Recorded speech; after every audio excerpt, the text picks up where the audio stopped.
예, 우리 옛날 성경으로 긍휼이라고 번역되어 있고 지금 우리 우리말 성경으로 자비라고 번역이 되어 있습니다. 영어로는 mercy라고도 되어 있고 compassion이라고도 되어 있는데 뜻은 한 가지입니다. 측은히 여기는 마음입니다. 측은히 여기는 마음. 여기서 제사는 요즘 말로 하면 예배입니다. 내가 예배가 필요한 게 아니고 측은히 여기는 마음이 필요하다라고 말씀을 합니다. 예배는 나오지 말라는 소리냐? 그게 아니고 예배라고 하는 것이 가지고 있는 형식적 특성을 지금 지칭을 하고 있는 겁니다.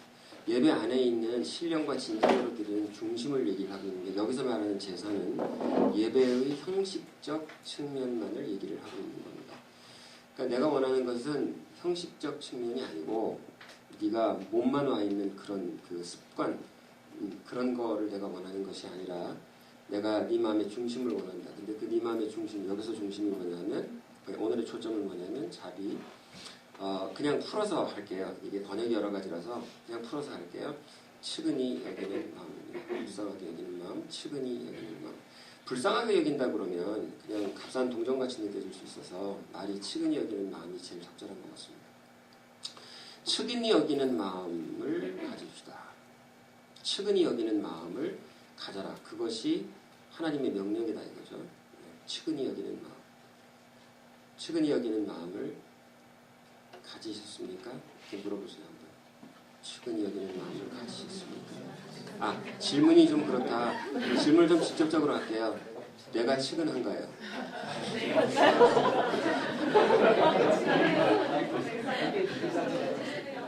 측은해?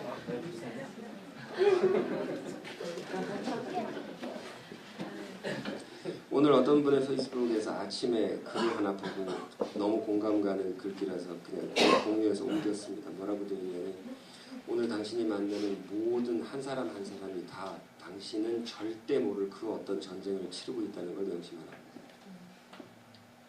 지금 영어를 한국말로 옮기다 보니까 조금 그래. 그러니까 everyone you meet to 그만할게. 오늘 일주일 내내 영어하다가 오늘 네가 만나는 그 한 사람 한 사람 어떤 사람이라도 당신은 죽어도 깨도 모를 그 어떤 전쟁을 수행하고 있다. 그걸 명심하라. 그러니까 be kind, 친절하라. 그 사람에게 always, 언제든지. 그분이 나보다 힘이 있어도 없어도 나보다 나이가 많아도 적어도 남자라도 여자라도 누가 됐든지 간에 어쨌든 측은히 여기는 받을 자격이 있다라고 예수님께서 말씀하십니다. 왜냐하면 무슨 일이 지금 있는 거냐 하면 마태는 지난번에 설명했죠. 세리고 비난을 받는 직업을 가진 사람이고 요즘 말로 말하면 이제 고리대금업자 같은 고리사채업자 같은 그런 느낌이죠. 그런 느낌 사회적으로 지탄을 받는 그런 직업을 가진 사람인데 예수님을 따르기로 했고 근데 이제 마태의 집에서 잔치를 벌이니까 마태의 집에서 잔치를 벌이니까 마태 지인이 다 그런 사람일 거예요. 사채업자들이 모였을 거예요. 사채업자 모이고 사채업자 여자친구들이 또 오니까 또 굉장히 또 그런 부류들이 왔을 거 아니에요. 그런 사람들하고 예수님 제자들하고 예수님이 섞여 있는 걸 보고 말하자면 이제 사대부 양반들이 앉아가지고 뭐 하는 짓이냐 이게 불경하도다 이러고 앉아서 이게 비난을 하는 거죠. 그거에 대해서 예수님 대답이 그거예요.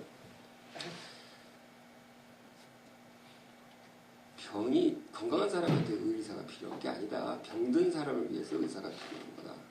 내가 병든 사람을 위해서 여기 왔다. 하나님께서 이게 구약 있는 말씀이에요. 하나님께서 필요한 것이 내가 원하는 것은 그런 형식적인 제사가 아니라 자비다. 내 마음이 심중의 자비다. 치근하게 여기는 마음이다.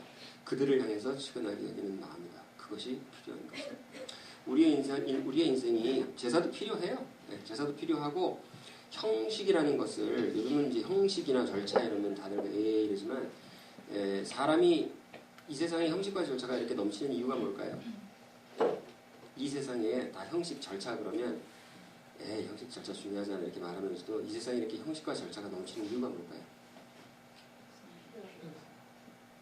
필요하니까 넘치는데 사실은 우리의 마음속에 형식과 절차를 사랑하는 마음이 있어요.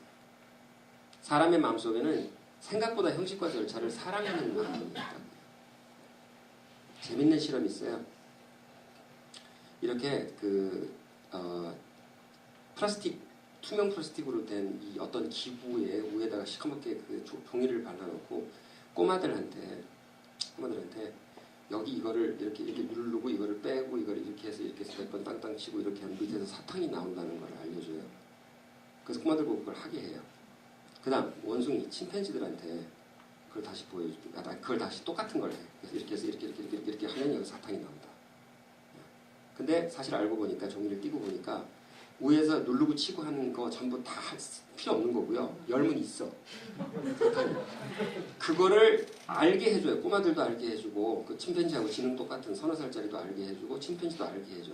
자, 이걸 알게 해줬을 때 절차 생략하고 바로 열어서 먹는 게 누굴까요? 침팬지입니다. 종이를 다 띄었어요. 종이를 다 띄었는데 위에서부터 이렇게 하는 절차 생략하고 이게 다 보이잖아. 바로 열어서 먹는 건 침팬지예요. 생보다 사람이 아니고. 그리고 꼬마들은 그게 빤히 보이는데도 위에서부터 시킨 대로 그냥 이렇게 다 이렇게 절차대로 해서 먹어요. 그게 무슨 말인지 아세요? 사람이 본능적으로 절차를 즐겨요. 본능적으로 절차를 즐겨요. 어저께 이제 갑자기 어머니를 방문해가지고 우리 어머니 방문하면 강제로 해야 되는 게 하루 종일 드라마 보는 거거든요. 하루 종일 켜놓고 계시니까 이 드라마 끝나면 저 드라마 하도 욕하면서 계속 보시는 거예요. 근데 이제 보니까 또 하여튼 우리나라 드라마 결혼 얘기밖에 없잖아요. 결혼 갈등 그 얘기밖에 없잖아요. 저기서 함 지고 왔는데 좀 옛날 얘기인데 함을 지고 왔는데 함을 놓고서 조금 이제 우리나라 20, 30년 얘기다 보니까 함 지고 온 사위가 절을 하니까 또 여기서 또 장인될 사람이 또 함 놓고서 가운데 놓고서 또 절을 하더라고요. 그래서 함 가지고 신랑이 하는 건 봐서 또 함 놓고서 가운데 놓고서 절하는 건 또 처음 봤는데 그 절하는 모습을 보면서 제가 그런 생각을 했어요. 아, 확실히 절차를 사랑하는구나. 저게 뭐길래 그냥 친구들 돈 주고 놀으라고 그러고 그냥 이제 넘어가면 되는데 저게 뭐길래 저런 거를 하고 있나. 확실히 사람들은 절차를 사랑합니다. 그러니까 여기서 말하는 제사를 사랑한다는 거예요, 사람들이. 근데 왜 사랑하느냐? 왜 사랑하냐면요, 그 절차가 우리에게 안정감을 주기 때문입니다. 규칙이 왜 있어요? 왜 규칙을 사랑합니까? 그 규칙이 우리에게 안전함을 선물하기 때문에 그렇습니다. 오늘 지금 뭐냐 보세요. 하나님이 제사가 아니라 자비를 원한다는 말씀을 내가 이게 이제 말하자면 이렇게 위에 써가지고 그럴 수 있어요. 뭐뭐 때 뭐뭐. 이게 절차냐 아니면은 우리의 심중 측은히 여기는 마음이냐라고 했을 때 이거냐 이렇게 굉장히 센 질문을 던지고 있는데 그냥 처음에 뜻 들으면은 절차하고 뭐 하나님 당연히 하나님 절차 중요하시게 생각 안 하시겠지. 사별 중요하겠지. 근데 그게 그렇지가 않다는 얘기를 하는 거예요. 만만치가 않다는 거예요. 이 절차라는 게 만만치 않은 존재라는 거예요. 우리에게. 아무리 나는 자유인이야 그래도 그 자유인 보세요. 방 다 들여놓고 사는 사람도 왜 이렇게 엉망진창이야 그러면 뭐라 그래요? 뭐 어디든지 다 알아나 그렇게 얘기하잖아요. 자기는 다 룰이 있어요. 예. 사람은 룰을 사랑할 수밖에 없는 존재거든요. 그런데 그 룰이라는 거에 대해서 예수님이 오늘 정면으로 도전을 던지고 있는 거라는 얘기예요. 그 룰이라는 게 뭐냐면 우리 본성에 굉장히 합한 거거든요. 룰을 지키라고 말하는 게 선생님만 룰을 지키라고 그러는 게 아니야. 사실은 선생님은 룰을 지키라고 그러고 학생들은 룰을 어기고 싶어 하느냐 그게 아니고요. 선생님은 룰을 지키라고 그러고 학생은 자기 룰로 싸우고 싶은 거예요. 그잖아요. 그렇게 싸우던 사람이 선생이 되면 부모가 되면 또 그 룰을 가지고 자식한테 또 그렇게 얘기한다고요. 그러니까 무슨 얘기야? 룰하고 자유가 싸우고 있는 게 아니라 네 룰하고 내 룰이 싸우고 있는 걸 뿐이에요.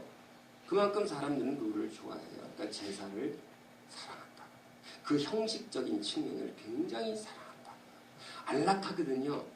크리스찬이 안 됐을 땐 예배 한번 가는 것도 힘들지만 크리스찬이 좀 이렇게 되고 나면은 그냥 일주일에 한번 딱 그때 가가지고 이렇게 딱 가서 도장 뻥 찍고 이렇게 오면 마치 이게 이렇게 면죄부 같은 느낌이 들거든요. 가나안 교인보다는 훨씬 더 길트를 덜 느끼잖아요. 가나안 교인 뭔지 아시죠? 안나가 교인. 안나가 교인보다는 훨씬 더 죄책감을 덜 느끼거든. 그러니까 세 개만 딱 지키는 거지. 전도, 11조, 교회, 주일 성수. 이거만 딱 지키면 이제 크리스찬 된 것 같은 거지. 예. 그거를 얘기를 하는 거예요, 지금. 그걸 얘기하는 거예요. 그게 돼 있어도 그렇지 않는 것보다 낫지만 그게 돼 있어도 오늘 내가 너에게 얘기한다. 내가 받는 것은 그게 예배가 아니고 내가 받는 진정한 예배는 네가 사람들을 측은하게 여기는 것이다. 그걸 말씀하고 측은히 여기는 마음이 넘치시기를 기도합니다. 여러분 그거 기도하세요. 네, 저도 뭐 측은히 여기는 마음이 이렇게 순간순간 사라지거든요. 짜증나면 순간순간 사라져요. 저는 굉장히 그 약한 데가 사람마다 다 약한 데가 있잖아요. 저는 약한 게 뭐가 약하냐면요. 남자 꼬마들한테 약해요. 그러니까 약하다는 게 뭐냐면 그 측은지심이 사라진다고. 그 비행기 어젯밤에 우리 어머니가 고양이 2마리 강아지 2마리를 손수 데리고 이렇게 사방에 깔아놓고 주무세요. 여기 한 마리, 여기 한 마리, 여기 한 마리 이렇게 혼자 계시니까 깔아놓고 주무시는데 그 뒤에 노인들은 측은지심이 굉장히 많이 올라가세요. 이렇게 나이가 드시면 좋은 현상이죠. 너무 측은지심이 올라가시니까 입이 깔아놓고 자다가 이렇게 부딪히면 이리로 피하고 저렇게 부딪히면 저렇게 피하고 얘들이 그 소리 내고 부시럭거리고 막 밟고 지나가는 것도 다 너무 이뻐 한밤중에. 근데 이제 나도 옆에서 자는데 나는 정말 미치겠는 거지. 애들 때문에 잠을 못 자가지고 잠을 잘 못 자서 당연히 잠 못 자요. 근데 이제 올라오는데 비행기에서 좀 자려고 그랬는데 옆자리에 4살짜리 꼬마가 남자애가 50분 동안 계속 엄마하고 이러는데 참 오주여 측은지심을 주시옵소서. 오늘 설교가 주제가 그건데 내가 거기서 무너지면 안 되잖아 이게. 예. 그래서 하여튼 결론적으로는 하여튼 51%로 안 무너졌어요. 근데 사람마다 그 있어 측은지심을 무너뜨리는 그 어떤 대상과 그 어떤 포인트가 있어요. 여러분 기도밖에 없습니다. 측은지심은 하나님께서 주시는 것입니다. 측은지심을 위해서 기도하시기를 바랍니다. 측은지심을 가지고 그러면 자기 점검, 오늘 자기 점검의 리트머스를 제가 3개 드리겠습니다. 그러면 나는 측은지심을 가지고 사는 사람이야. 나는 어떤 크리스찬이야? 나는 제사의 크리스찬이야? 나는 자비의 크리스찬이야? 나는 어느 쪽이라고 생각하십니까? 자기 자신에 대해서. 어느 쪽인지를 지금부터 혼자 한번 가늠을 해보세요. 제사의 첫 번째, 제사의 크리스찬은 길 가는 크리스찬이고 측은지심의 크리스찬은 측은한 마음의 크리스찬은 가던 길을 멈추는 사람입니다. 제사의 크리스찬은 자기 길을 가는 사람이에요. 자기가 계획한 자기 길을 가야 돼. 오늘도 가야 되는 사람이고 나에게 측은지심이 있다는 것은 측은히 여기는 마음이 있다는 것은 가던 길을 갑자기 멈출 수 있는 용기를 얘기를 하는 겁니다. 왜냐? 길을 가는 것은 누구의 계획입니까? 나의 계획입니다. 가던 길을 멈추는 것은 누구에게 순종하는 겁니까? 하나님께 순종하는 겁니다. 돌발적입니다. 하나님께서 요구하시는 자비는 아쉽지만 계획적이지 않습니다. 헌금도 계획적으로 해야 되고 계획적인 게 좋죠. 네. 그런데 희한하게 하나님께서 요구하시는 오늘 예수님께서 요구하시는 자비는 복음은 파격적이에요. 복음은 굉장히 격하고 과격하고 파격적입니다. 모든 것이 예상 속에서 일어나는 계획과 예상 속에서 일어나는 것이 아닙니다. 복음은. 굉장히 격해요. 파격적이에요. 나는 길을 가야 되지만 오늘 길은 멈추라는 거죠. 방도 맞는 사람을 보고 지나가던 사마리아 사람이 상인이었습니다. 그에게 길을 가던 이유와 목적이 있었을까요? 없었을까요? 있었습니다. 계획이 있을까요? 없을까요? 있습니다. 오늘 가서 팔아가지고 돈 벌어야 되겠다는 기대가 있습니다. 그 사람도 가정이 있습니다. 당연히 자기 길을 가고 있는 겁니다. 말이 길을 잃어서 술 먹고 말리에서 취해가지고 어디로 가는지도 모르고 취생몽사 가고 있던 사람이 아니라는 거예요. 굉장히 머리가 맑은 사람이었어요. 그럼에도 불구하고 그는 가던 길을 멈추었습니다. 그게 자비입니다. 자비는 가던 길을 멈추는 게 자비입니다. 두 번째, 더하기와 빼기입니다. 계속해서 나를 위해 쌓아 올리는 것이 제사입니다. 제사는 계획적이라서 쌓아 올립니다. 성실하게 쌓아 올립니다. 이상하게 주님께서 요구하시는 이 빼기는 불성실입니다. 룰을 깨는 것입니다. 손해보고 미치는 겁니다. 내가 자비를 베풀려고 하면 여러분 미치지 않고 자비를 베풀 수 있다고 생각합니까? 누군가가 정말 불쌍해서 미치겠는데 측은해서 미치겠는데 내가 털끝만치도 손해를 안 보는 일이 있을 수 있다고 생각합니까? 절대로 없습니다. 자비를 느낀다는 것은 자비한 마음을 가진다는 것은 무엇으로 바로 연결이 되냐 하면 내가 손해를 본다는 것과 연결이 되어 있습니다. 내가 얼마나 손해를 보느냐. 사랑은 손해보는 거예요. 사랑은 거룩한 낭비라고 그러잖아요. 세 번째, 세우기 하고 고치기입니다. 혼자 세운 계획을 그 사람 때문에 수정하는 것입니다. 그것이 사랑입니다. 그것이 자비입니다. 그것이 치근한 마음을 가진 사람의 증거입니다.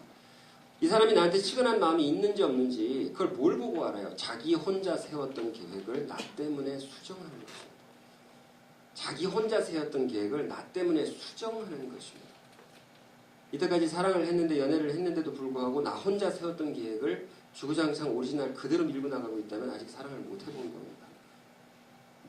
여러분, 내가 철저하게 세운 계획을 수정해 본 적이 있으세요? 인생 계획을, 유학 가려고 계획을 세웠다, 취직하려고 계획을 세웠다, 뭘 공부하려고 계획을 세웠다, 철저하게 아주 오밀조밀하게 너무너무 조직적이고 체계적으로 계획을 아주 정말 100% 완벽한 계획을 세웠는데 어느 날 어떤 사람 만나서 와구장창 다 무너집니다. 그게 측은지심이 있는지 없는지, 측은한 마음이 있는지 없는지가 그걸 보면 드러나는 거예요. 그건 꼭 남녀 간의 문제가 이제 제일 흔하니까 얘기를 하지만 남녀 간의 문제가 아니라 내가 만나는 사람들에게, 여러분들에게 제가 구체적으로 도전하겠습니다. 한 해 한두 번씩 꼭 어떤 사람 때문에, 그 어떤 존재 때문에 대폭적으로 여러분들의 계획이 수정되시기를 바랍니다. 아멘. 그거 절대로 수정 안 되는 사람들은 정말 차가운 사람들이에요. 목표는 달성할지 몰라도, 사회에서 말하는 성공은 하실지 몰라도 그 사람이 인생 성공하기는 텄습니다. 왜? 예수님이 말하는 인생 성공은 그런 것이 아닙니다. 여러분, 한 달에 한두 번씩 목표가 수정되시기를 바랍니다. 변덕 말고요. 변동 말고 사랑 때문에 목표가 수정되시기를 바랍니다. 여러분, 하루에 한두 번씩 사랑 때문에 오늘 내 계획이 수정되시기를 바랍니다. 네. 그 사랑의 대상은 가족일 수도 있고, 친구일 수도 있고, 부부일 수도 있고, 아이들일 수도 있고, 노인들일 수도 있습니다. 어저께 내려가면서 비행기에서 어저께 난 뭐 평생 그런 일은 안 겪었는데 처음 하여튼 그 스릴 있는 일을 겪었어요. 공항 가려고 택시를 탔는데 이렇게 항상 저는 교통기획 수단 타면 뭘 보니까 이렇게 한참 이렇게 산매경 들어가 있는데 갑자기 택시가 그래서 이렇게 봤더니 아저씨가 할아버지인데 졸았어요. 이렇게 조시더라고. 아저씨! 이렇게 깨워놓고서 이렇게 봤더니 논밭을 가고 있어요. 논밭길을. 그래서 이거 공항 가는 길 맞아요?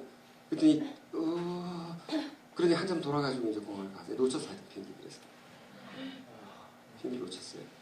저 살아왔습니다. I'm alive. 근데 이제 그 얘기를 하셨던 게 아니고 놓쳐서 3시간 이제 그래서 3시간 후 비행기 티켓이 있어가지고 3시간 동안 시간이 나서 갑자기 그렇게 시간이 뜨면은 거의 커피숍에 앉아가지고 이게 뭐 할 수 있는 시간이 나오잖아요. 근데 뭐 하지? 그러고 있다가 이제 요새 중국 공부 시작했다고 이제 안 그래도 생각을 하고 있던 참이라서 책을 꺼내가지고 이렇게 들여다보고 3시간 동안 이렇게 공부를 하는데 너무 재밌는 거예요. 이게. 죄송해요. 남의 어학이 재밌어요. 너무 재밌는 거야. 그래서 머릿속에서 갑자기 뭉게뭉게 이렇게 계획이 섰어요. 이렇게 가지고 이렇게 해서 섰으면 좋겠다. 그리고 이제 어저께 페이스북에 글도 썼어요. 6개월 동안 뭘 몇 개를 하겠다. 소재를 몇 개를 하겠다고 쫙 해놓고서 머리에 이렇게 해야지. 그러고 막 갑자기 의욕이 생기면서 막 삶의 의욕이 막 생기는 거예요. 이렇게. 그래서 이제 집에 가가지고 어머니하고 얘기한 다음에 어머니 주무시기 시작하니까 옆에서 공부를 했어요. 그리고 아침에 깨가지고 나오는데 같이 택시를 타고 이제 공부 쪽으로 같이 나오는데 어머니가 전 탈 것에 타면 항상 뭘 하잖아요. 그래서 공부를 하고 싶단 말이죠. 어저께 계획 세웠으니까. 순간 요게 조금 갈등이 되더라고. 나는 굉장히 의욕이 갑자기 충천해 있는데 이걸 해야 되나 말아야 되나. 그래서 했을 것 같아요? 안 했을 것 같아요? 공부. 네. 할 수가 없죠. 어머님이 뭐 얼마나 자주 뵌다고. 네. 그래서 그냥 내려놨어. 내가 언제 온다고 또 얘기해야지. 그리고 1시간 내내 수다 떨고서 왔는데 여러분 이게 자기 부모 얘기를 여기다 예를 들어서 죄송한데 오늘 있었던 얘기니까 제가 그냥 생생해서 얘기를 하는 거예요. 측은히 여기는 마음은 절대적으로 계획 수정을 수반합니다. 그러면 이것도 이렇게 들을 수 있어요. 계획을 안 세우고 그때 하여튼 좋은 일을 하면 되는 거 아니에요? 아니요. 하나님이 무엇을 받으시냐 하면요. 제사를 포기하고 자비를 가지는 것을 받으세요. 하나님이 자비만 받으시는 게 아니고 네 제사를 놓고 자비로 넘어가는 걸 받으세요. 하나님이 뭘 받으시냐면 내 계획을 너 때문에 수정하는 걸 받으세요. 여러분 계획 수정하시기 바랍니다. 아멘. 예. 치근한 마음 때문에 치근하게 여기는 마음 때문에 계획을 수정하는 여러분 되시기를 바랍니다. 긍휼을 가지면요, 치근하게 여기는 마음을 가지면 여러분 굉장한 복이 있습니다. 굉장한 복이 있습니다. 두 가지 복을 제가 말씀을 드릴게요. 첫 번째, 따라해보세요. 건강의 복. 두 번째, 강건의 복. 건강의 복. 바꿔보세요. 강건의 복. 네, 이게 딱 다른 복인데 건강의 복이라는 건 뭐냐면요, 이런 거예요. 자, 하나님이 도대체 나를 용서해 줄 것 같지가 않다. 이제 정신건강 얘기하는 거예요.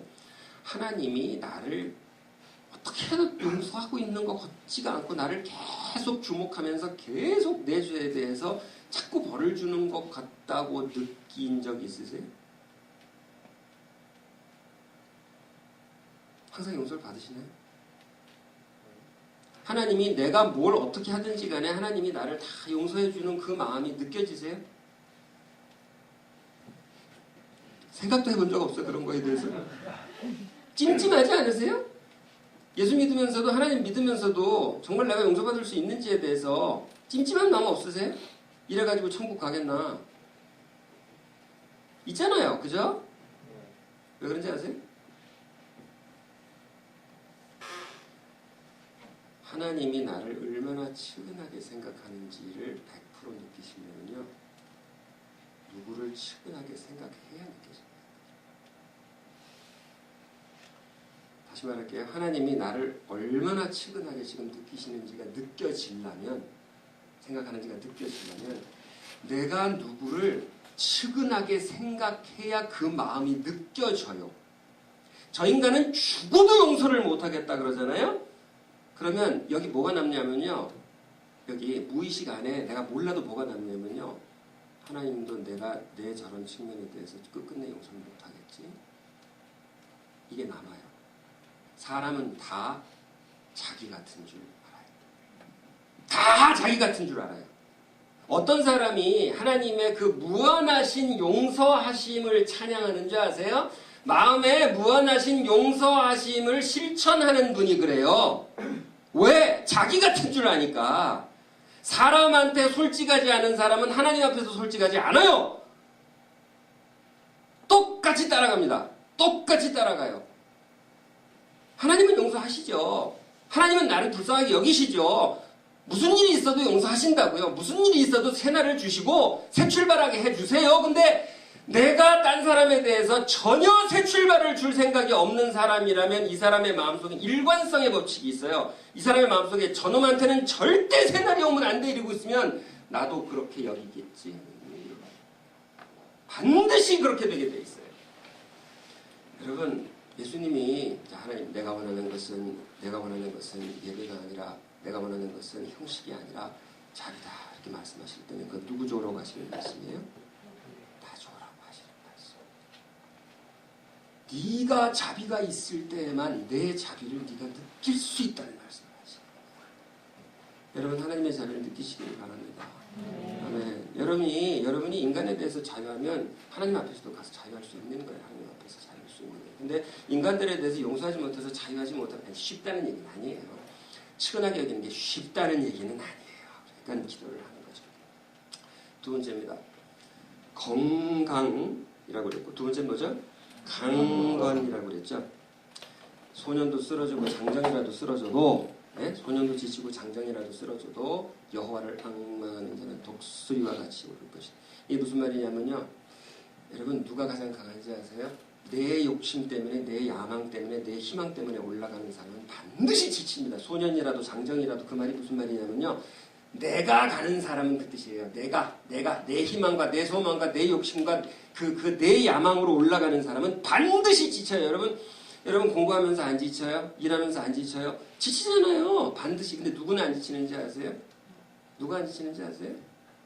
이것들이 불쌍해서 나는 일을 해야 돼. 이 사람은 안 지쳐요. 절대로. 아직은 부모가 안 돼서 모르겠다면 이건 유추해서 생각하면 금방 생각할 수 있어요.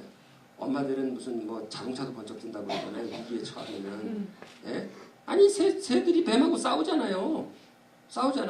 보세요. 아무리 강한 새라도 평소에 뱀의 먹잇감이 되는 새는 지가 아무리 욕심, 예를 들어서 뱁새가 구렁이가 왔는데 나는 뱁새 중에 스타가 되고 싶어. 그래가지고 구렁이하고 싸워서 나는 이겨서 기네스북에 올라갈 거야. 이렇게 해가지고 용기를 내서 구렁이하고 싸우는 뱁새는 없어요. 오직 한 가지 경우밖에 뱁새가 슈퍼파워가 안 나와. 어떤 경우냐? 애들을 지켜야 된다 이거거든요. 내가 불쌍한 애들이 있어서 그거를 보호해야 된다는 생각이 측은한 마음을 가지기 전에는 당신에게서 슈퍼파워는 안 나옵니다. 누가 제일 강건하냐? 측은한 마음을 가진 사람이 세상에서 가장 강건한 것입니다. 예수님이 어떻게 십자가를 집니까? 여러분, 예수님이 쇼하는 겁니까? 하나님이 정한 바에 따라서 절차를 따라가느라고 그렇습니까? 예언도 예언이고 절차도 절차지만 본질이 절차가 아니에요. 보세요. 여기다 못을 박으라고 이렇게 하고 올라가는 게 어떻게 해서 가능하냐고요? 제자들 때문에 그러는 거예요. 제자들 때문에 그러는 거예요. 그게 엄마의 마음이기 때문에 그러는, 그게 아빠의 마음이기 때문에 그러는. 여러분 강건해지고 싶습니까? 측은한 마음을 가지십시오. 여러분 교회에 대해서 강건해지고 싶습니까? 우리 교회 불쌍한 마음을 가지세요.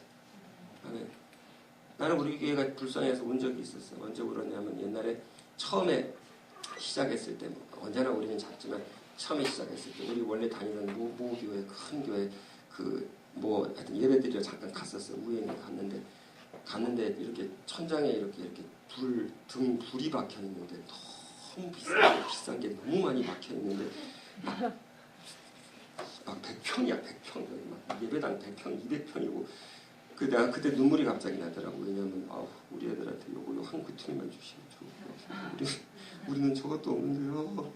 너무 불쌍한 거예요. 어메이징이 너무 불쌍한 거예요. 근데 그렇게 불쌍한 마음이 생겨서 눈물이 나면 슈퍼파워가 나오게 돼 있거든요. 네. 여러분 지치는 거 왜 지치는지 아세요? 저는 중년이고 나이도 많고 체력적으로 아마 하라고 그러면 여러분들 내가 못 따라갈 거예요. 그럼에도 불구하고 나도 평일날 아침부터 저녁까지 일하고 잠도 별로 안 자고 그렇게 일만 하고 힘들게 살면서도 그래도 지쳐도 일어나고 왜 그러는지 아세요? 내가 불쌍한 사람이 많아서 그래요. 이 한국말이 주어하고 목적어가 불확실하네. 나를 불쌍히 여기는 사람이 아니고 내가 마음에 불쌍한 사람이 많아서 그래 다시 일어나요. 자식도 불쌍해서 다시 일어나고요. 교회도 불쌍해요. 사실은 불쌍하잖아요. 돈도 없고 뭐가 있어 우리가 그냥 이쁜 애들밖에 없잖아요. 아니 나는 불쌍해. 항상 불쌍했을 때 불쌍하면 다시 일어나고 또 불쌍한 생각하면 또 일어나고 자기 연민할 시간 없어요. 피곤하다고 생각할 시간이 없어. 또 일어나고 소년도 지치고 장정도 넘어져도 여러분 여호와를 앙망한다는 것이 무엇입니까? 여호와의 마음을 가지는 겁니다. 여호와의 마음이 무엇입니까? 불쌍히 여기는 마음. 여러분에게 불쌍히 여기는 마음이 영원히 임하기를 축복합니다. 아멘. 영원히 지치지 않을 것입니다. 기도하겠습니다.